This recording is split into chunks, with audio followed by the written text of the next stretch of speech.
فيما لا يابه بەرەو خورمات و لەگەڵ بەرپرسی ڕاگەیاندنی هێزەکانی بەرپەرشدانەوەی خێرا بە مەرجێک وێنەی هیچ لە زیانەکانی گەڕەکە کوردیەکان وێنە نەگرین و لە بەرامبەریشدا ئەوان لە حەشدی شەعبی تورکمانی دەمان پارێزن. جیاواز لە شاری مووسڵ هێزەکانی بەرپەرشدانەوەی خێرا لە خورمات و هەڵس و کەوتیان باشە لەگەڵ هاوڵاتیاندا و هاوڵاتیان دەڵێن دۆخەکە هێور بووەتەوە. ئێستا وەزعدوو زۆر باشە، هیچ کێشەیە نییە لە دوای ئەو ئەم سەریعاتە شارەکە زۆر ئارامە و ئیشاڵڵا ئیتر لە دوایمە هیچ کێشێت ڕوو نادا. زۆر پێ خۆشحاڵ ئەم جێشە هاتە و ئیشاڵڵا هەموو خەڵکیش ئەگەڕێتەوە.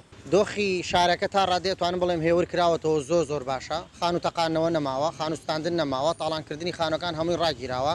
توانیوانە ئەم ناوچە ئەم گەڕەکە کوردیەکان و شارەکە تێکڕای شارەکە کۆنتترۆلکەن و ئێستاکە خەڵکەکە زۆر باشە و دڵخۆشە بە هاتنێم هێزا. بۆیە ئەوەی کە ئێستاکە جێگای مەترسیە بەڕای من ترسی ئەویانی ئایم هێزە تا کەی ئەمێنێت ئەگەر هەیە چکە هەفتەیەک یان دو هەفتەیەکە لەم شارە دەربچن دیسان ئەو پێشلکارانی ڕابردوو دووبارە بێتەوە. بەڵام بوونی ئەم هێزە بەڕای من لەم خۆناغی ئێستاە زۆر پێویستە. بخوای گەورە ئەم هێزە زۆر باشن لەگەڵ دووزال خاستن منطقەی کوردیەکان کورد و تورکمان و عەرەبێک چاوسێرەکان خۆ هەڵناگرێ منەی تایفی ناکەن. بەرپرسی ڕاگەیاندنی هێزەکانی بەرپەرشدانەوەی خێرا دەڵێت بە فەرمان هاتوونێتە خورمات و بۆ سەپاندنی یاسا و نەهێشتنی دیاردەی چەکداری ئاشکرایشی دەکات خورمات و پێویستی بە ئاشتەوایەک هەیە لە نێوان پێکهاتەکاندا.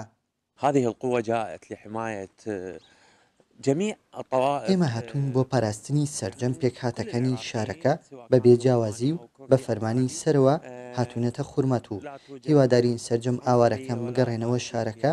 ئێمە پاش کۆتایی هاتنی ئەرکەکەمان لە سەپاندنی یاسا و نەهێشتنی کێشەکان دەکشینەوە و پۆلیسی فدرالی جێکەمان دەگرێتەوە. وإن شاء الله الأيام المقبلة ستكون أمن وأمان. بە پێی زانیاریەکانی کورتسات نیوز ڕێژەی لە 8 خێزانە کوردەکانی شاری خورمات و گەڕاونەتەوە، بەڵام هێشتاکە سیمای چۆڵی و سەربازی بە شارەکەەوە دیارە. بۆیە بەشی زۆری هاوڵاتیان تاکو ئێستا بڕیاری گەڕانەوەیە نەداوە بۆ شارەکە چاوەڕێی دڵنیایی زیاترن لە پاراستنی گیانیان و پەرەبووکردنەوەی زیانەکانیان. کاروان حەبیب، کورتسات نیوز، خورمات و